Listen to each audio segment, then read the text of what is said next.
Well, congrats. Obviously, that was a huge win for you after such a long time away as well. So, I mean, give me the emotions of tonight. Ooh, it feels good. It feels really good after a year off. As if a year off wasn't enough anxiety, I had all these little turds on Instagram, like saying, Dusko's going to beat you, and stuff like that. So it feels good to kind of rub it in their face. But it just feels amazing being here. Everything else is going to be amazing. I'm going to lay out at the pool at the hotel, even tonight probably if I can get in there. But the rest of this trip till I go home is going to be amazing. Yeah, that's like you kind of touched on it a little bit, but I wondered if there were kind of some nerves going in, right? Like after all that time away, yeah. ABC, main card, 2 undefeated fighters. I mean, were there nerves coming in? Oh, 100% there were nerves. Everyone kept asking me the whole time, like, how do you feel about being undefeated? And I kept trying to brush it off, play it cool. But yeah, man, as much as I said, no, I don't think about being undefeated, like it's still in the back of your mind and it still creeps in. So I just had to keep reiterating to others and myself that I don't focus on that. I focus on winning. And I guess it somehow worked out. Yeah. You hit him early, right? I mean, he was hurt a couple times. What's going through your head as you're rocking him and the dude just keeps coming at you? Oh, it was crazy. Like, I would rock him, and next thing I know, his chest is in my face. He's clenching up with me. I'm like, dude, this guy is just like a blanket, like a, I don't know.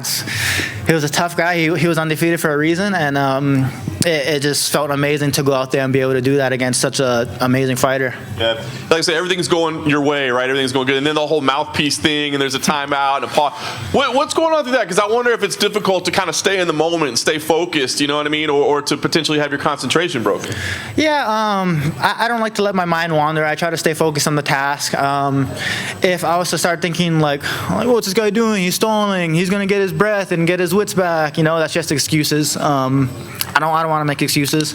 But a funny thing is, I heard Eric in my corner say, you can't find his mouthpiece, it's a TKO. And I remember my eyes got big. I was like, really? Is that the rules? Like, I don't know if it is the rule. I don't know either. I don't really even know the rules for MMA. It's worth a shot, right? Yeah. Well, obviously, this was a big moment for you. So give us the idea. What's next? I mean, are you need to make up for lost time and fight frequently? Are there names that you want to knock out? I mean, what's next for you? I don't know. I'm never one to say names. I just say yes to whoever I come across. And I don't know. Next thing I know, honestly, my boss over there, Eric, I work at Extreme Couture now, so I got to go back to work Tuesday. So if you're in Vegas, come to Extreme Couture and buy a membership from me. Right here in the front. Yo. Thoughts on getting the first finish of 2021, just in all of the UFC? Oh, man. First finish of 2021 and on ABC. It was amazing, That's how I always want to set the tone. I want to set the tone for the card.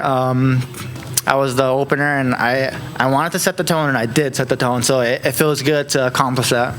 And I think you have a unique position where your last fight was in a full crowd, and then you didn't have any fights in an empty arena or in an empty Apex, and now you're back in the first card with fans. So did it feel any different, or was it just another day at the office with fans?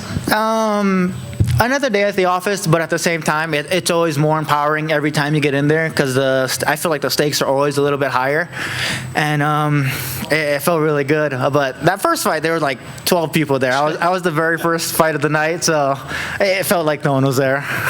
And then going back to what you said about being undefeated is always in the back of your mind. I think John Jones has said that before, where that first loss, even though it was a DQ, might have been one of the better things that has happened to him because now he's not thinking about it all the time. So is that does it carry that much pressure inside the octagon? If you let it have that much pressure on you, it will. But when I'm in there, no. Once I'm in there and the cage door closes, my brain shuts off every single time, and I know I'm going to perform to the best of my abilities and put on an even better performance than the last every single time I get in there. So I'm not worried. I just let my body and instincts take over. Did you see Alessio's knockout just now in your weight class? Yeah, man. Jeez, I was so excited. I thought for sure, I might get the bonus, but that was nice. More than one bonus. Oh, true. I don't know, man. I'm new. You mentioned the absence of being out of the cage for a while. You mentioned it a couple of times now, and I'm wondering how much pressure was that on you? Was there a point where you thought, am I ever getting back in there? Is it ever going to come? How nervous were you just being stuck on the sides? Yeah, the being on the sideline really hurt. You can ask my girlfriend. No, there's a lot of times I kind of just snapped at her. Like maybe we're watching fights, or maybe like I'm just on the couch in pain. I can't move, and I'm just look at her. I'm just like. We've all been there. Get mad for no reason because this is my release. MMA makes me feel good. I love it. I enjoy it, and I was cooped up and I couldn't do nothing. But it just feels amazing to be back here. I was about to say, so with that in mind, does this one just feel? Is this like the nicest victory feeling you've ever had? Yeah, every fight is the best victory I've ever had. And. Especially after that year off, it just lets me know that I can overcome anything, and no matter how long I'm out, I'm always going to perform once I get in there. What exactly do you do at Extreme Couture? I work the front desk. I had to pick up a little job because the money was running short and whatnot. But come through, buy a membership, and we can train. What deals do you have on memberships?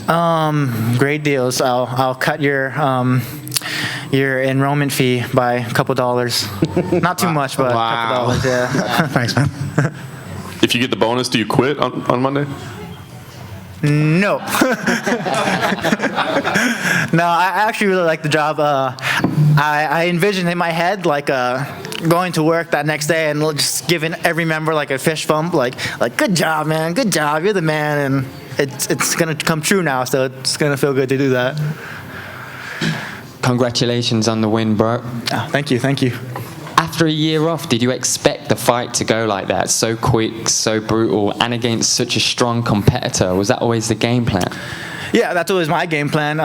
As far as what they're going to do, I can't control it. But I'm just going to go in there, do my thing, and try to put it on people and break people. Very cool. And can you just talk to me briefly about your relationship with Eric Nixick? Because we see him coaching some of the best athletes in the world. Just how integral is he to your career?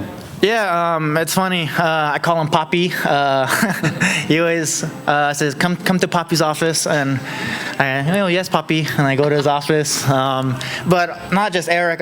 Nate Pettit over there. When I first came to the gym, Nate Pettit kind of took me under his wing, got me a job, and kind of forced me to train. I remember I was scared to come to the gym, kind of here and there, And Nate would just kind of put it on me, "Where are you? Why are you not at practice?" And just keep me accountable. That's awesome. Thank you, my friend. Yep.